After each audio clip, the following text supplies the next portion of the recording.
Et c'est parti pour le condensateur cylindrique. Alors, commençons par la géométrie du problème. Il s'agit en réalité de deux armatures. Donc, quand on dit armature, il faut penser à la surface chargée. Donc, deux armatures cylindriques.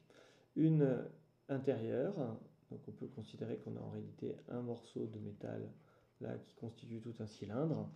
Donc une qui va être intérieure, qui a un potentiel qu'on appellera V+, et l'autre extérieure, qui a un potentiel V-. Le métal en réalité, enfin le milieu conducteur, c'est tout l'extérieur du cylindre.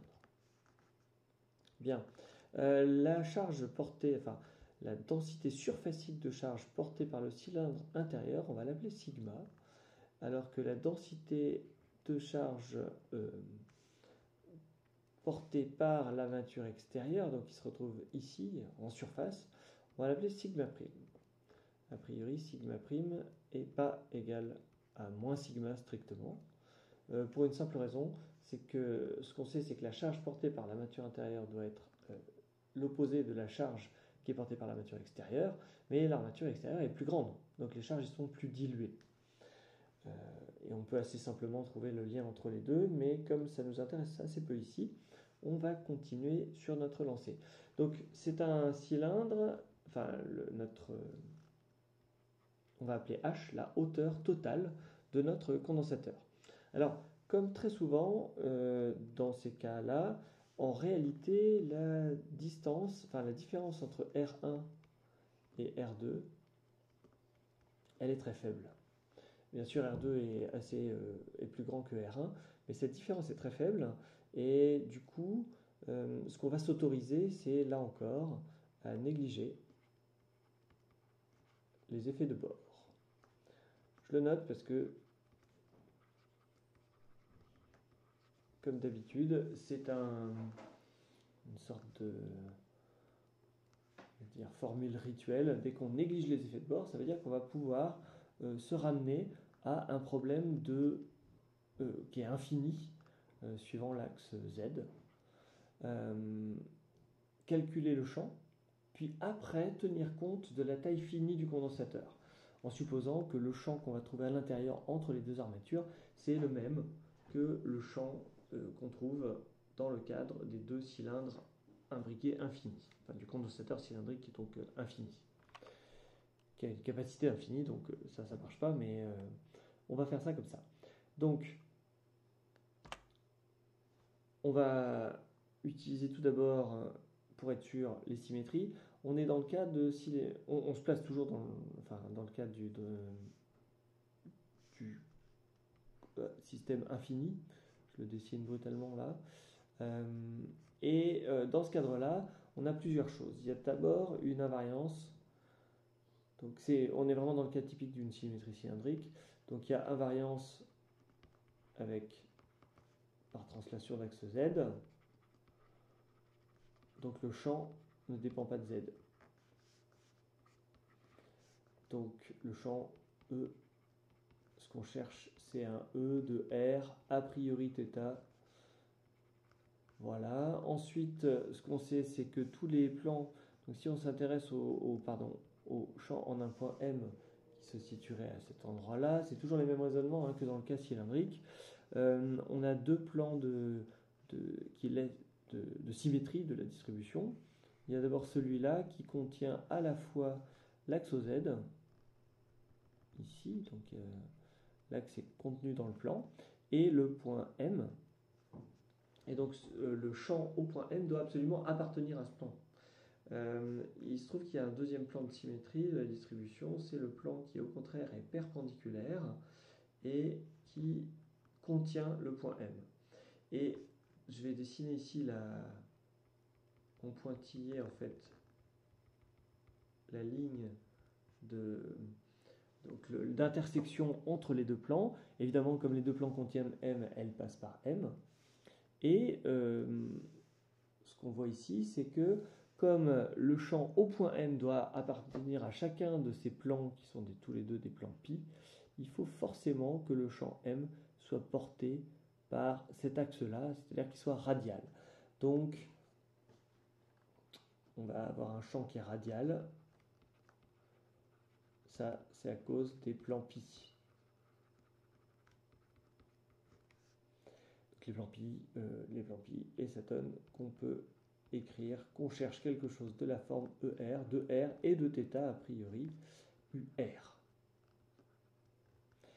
La dernière chose, c'est qu'il y a invariance par rotation.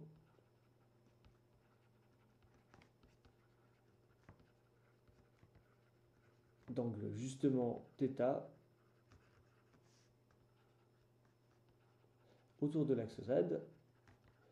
Et la conséquence de ça, c'est pas que le champ ne dépende pas de θ, encore une fois, c'est juste que sa décomposition, la décomposition qu'on vient de voir, puisqu'il est radial, donc le ER de Rθ, lui ne dépend pas de Z. Et ça veut dire qu'on va avoir un champ qui sera radial partout.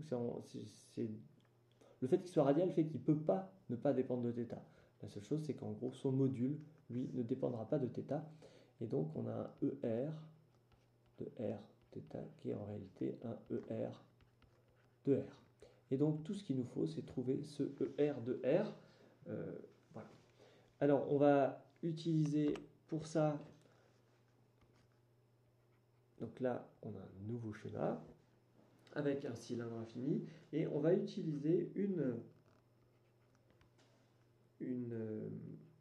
surface de contrôle qui est elle-même cylindrique. Ça va permettre de simplifier le calcul des flux. Donc elle est cylindrique et de hauteur arbitraire L, avec ici bien sûr un cylindre qui est infini.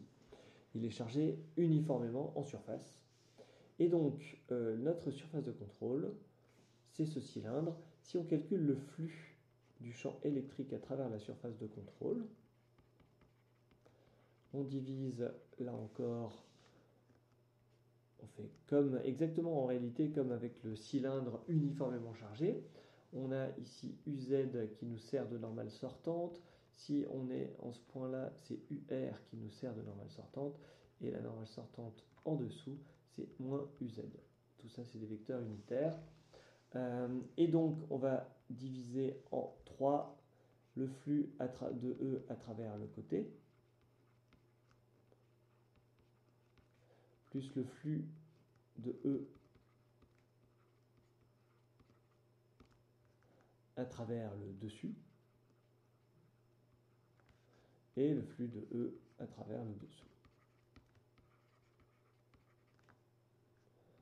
Alors, on sait que le champ E est radial, et vu que ds, là, ça va être ds fois moins uz,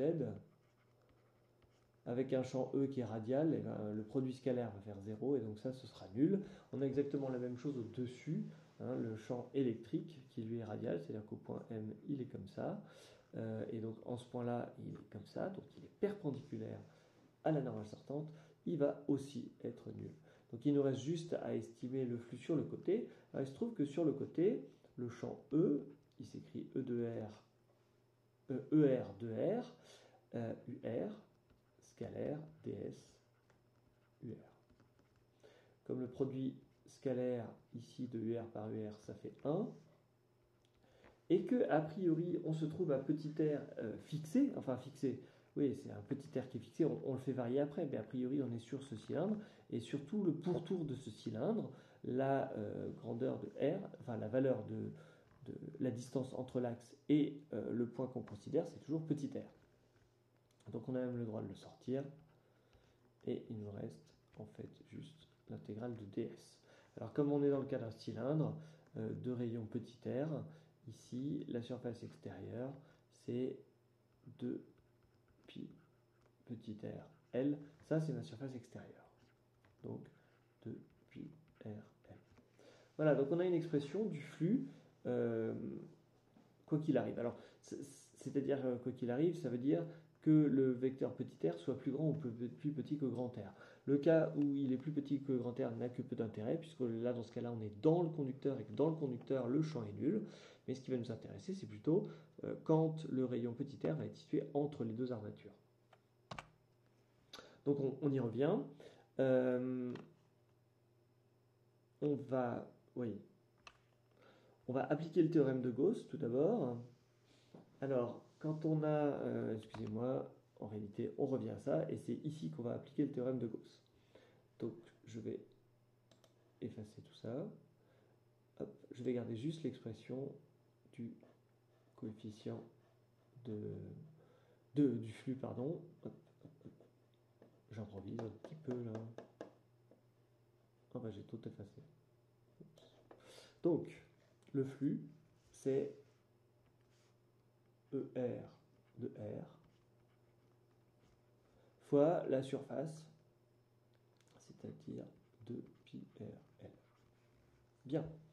Alors, en réalité, on peut arriver très très rapidement à cette conclusion sans avoir à faire de gros calculs. Il faut savoir faire ça automatiquement et très rapidement. Maintenant, la charge intérieure. Alors, la charge intérieure, c'est la charge qui est portée par la partie du cylindre infini qui se situe là. Donc, tout ça. Et il va falloir cette fois multiplier sigma par l'aire du cylindre intérieur. Ce cylindre intérieur, c'est 2πr1, puisqu'en fait c'est R1 ici. 2πr1 fois L. Bien, maintenant on égalise, on utilise donc le théorème de Gauss, c'est la charge intérieure sur epsilon 0, donc à 1 sur epsilon 0 près, on a le droit d'égaler le flux et la charge intérieure, et donc on se retrouve avec un ER de R qui est égal à, alors les petites L vont se simplifier, il va nous rester sigma R1 sur R. Et un epsilon 0 ici. Donc le champ E, il vaut sigma R1 sur epsilon 0 petit r, R. Et on voit bien que là, ce qui se passe sur la surface extérieure n'a aucune place dans notre raisonnement. Bien, donc il est radial et il est comme ça, quoi, à l'intérieur, il est dans ce sens-là. On va maintenant calculer la tension qu'il y a entre les deux armatures. Alors vous vous souvenez que pour calculer la tension, donc celle-ci c'est relié à V-, ça, l'armature centrale c'est V+. Donc la tension aux bornes du condensateur c'est simplement V+, moins V-, et ça va être moins l'intégrale de l'armature plus, enfin de l'armature moins à l'armature plus de E scalaire dl. Alors on va choisir comme chemin un chemin très simple, un chemin qui va du cylindre intérieur jusqu'au cylindre extérieur. C'est ça notre chemin. Et donc sur ce chemin, dl sera simplement égal à dr UR. Parce que c'est un chemin qui se fait à z égale constante et à θ égale constante. Donc il n'y a pas de dr et de dθ. Donc ça fait dz égale 0, dθ égale 0. Donc l'expression du vecteur infinitésimal dl est super simple, c'est juste dr UR. On va donc maintenant remplacer aussi E par son expression. Donc ça fait moins l'intégrale de... Donc E, on a dit que c'était sigma R1 sur epsilon 0 petit r. On a bien du dr ici et du UR scalaire UR. Celui-là, il vient du champ électrique, celui-là, il vient du dl. Ça fait 1. Et puis, à partir du moment où on spécifie le dr, on est en train de spécifier la variable qui permet de paramétrer notre trajet. Et donc, il faut spécifier ces bornes.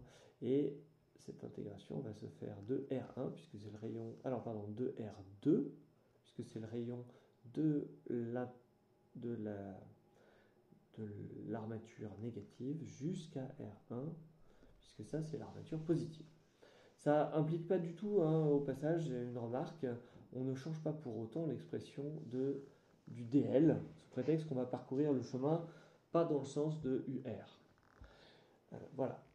Au final, on a moins, on va sortir les termes constants, sigma R1 sur epsilon 0 R, et il nous reste donc l'intégrale de R2, pardon, on n'a pas le droit de sortir le R, hop, parce que justement de R2 à R1, de 1 sur R dr.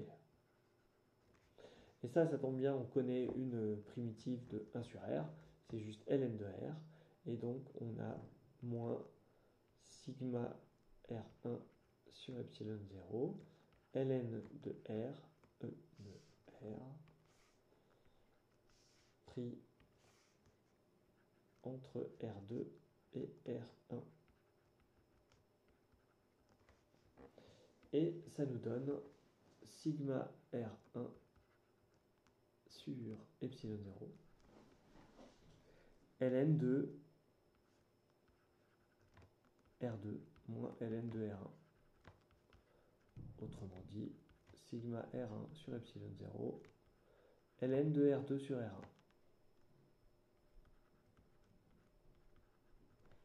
Voilà. Donc on a trouvé l'expression de la tension. Maintenant, pour trouver l'expression de la capacité, il faut utiliser l'expression de la charge totale portée par l'armature intérieure, l'armature considérée comme positive. Et là, c'est tout simplement, comme on a toujours sigma, c'est sigma fois la hauteur du cylindre fois la circonférence du cercle, c'est-à-dire au final sigma fois l'air extérieur du cylindre ici. Donc cet air extérieur, c'est 2pi R1 L, non H, pardon. Alors là, on est revenu, pardon, excusez-moi, on est revenu au cylindre qui nous intéresse, au cylindre fini de hauteur H. On n'est plus en train de parler de surface de contrôle ou quoi que ce soit. Ça, c'est vraiment la vraie hauteur du cylindre. Bien sûr, on suppose que le champ est radial et qu'il est comme ça à l'intérieur, même jusqu'au bord, c'est-à-dire qu'on néglige les effets de bord. Mais on peut donc écrire que la charge intérieure, enfin la charge portée par l'armature positive, ici, c'est 2pi R1H sigma. D'autre part, on a notre tension U qui s'écrit sigma R1 sur epsilon 0 ln de R2 sur R1. Et la capacité, on sait, alors les deux grandeurs sont proportionnelles, et parce qu'on voit un sigma là, donc si jamais on change en fait le potentiel, on change la charge, et donc en réalité les deux Q et U sont bien proportionnels tout le temps. Mais pour trouver le coefficient de proportionnalité, il faut faire Q sur U. Et donc on a du 2pi R1, alors je fais le calcul, 2pi R1H sigma sur sigma R1 sur epsilon 0, on a du ln de R2 sur R1. Alors on va pouvoir tout de suite simplifier les R1, simplifier bien sûr donc les sigma, et on a une capacité qui vaut 2pi H epsilon 0 sur ln de R2 sur R1. Voilà, donc ça c'est la capacité du condensateur cylindrique. Alors, évidemment, voilà. Évidemment, donc, on peut se poser la question de est-ce que ça se comporte comme on l'espérait, ou à peu près. Il faut savoir que, donc, si jamais... Enfin, on va essayer de faire le lien avec le condensateur plan. Si on écrit que R2, c'est finalement juste R1 plus D, ou D, c'est juste la distance qui sépare les deux armatures. Et cette distance, on l'a déjà dit, il faut qu'elle soit extrêmement petite. Donc du coup, notre capacité, c'est à peu près 2pi H epsilon 0 sur ln de R2. Donc ça fait 1 plus D sur R1. Voilà. Et il se trouve que si on fait un développement limité au premier ordre, 1 sur ln de 1 plus d sur R1, c'est en fait égal à R1 sur d. Donc on se retrouve avec du 2pi R1H epsilon 0 sur d. Mais ça, on le reconnaît, ça n'est rien d'autre que la surface intérieure du cylindre. Et donc c'est à peu près égal à S epsilon 0 sur d, c'est-à-dire l'expression de la capacité d'un condensateur plan qui aurait la même distance entre ses armatures, mais une surface strictement équivalente à la surface intérieure de l'armature intérieure. Voilà. Et donc, rien, mais ça veut dire que le condensateur plan, quelque part, il est toujours là.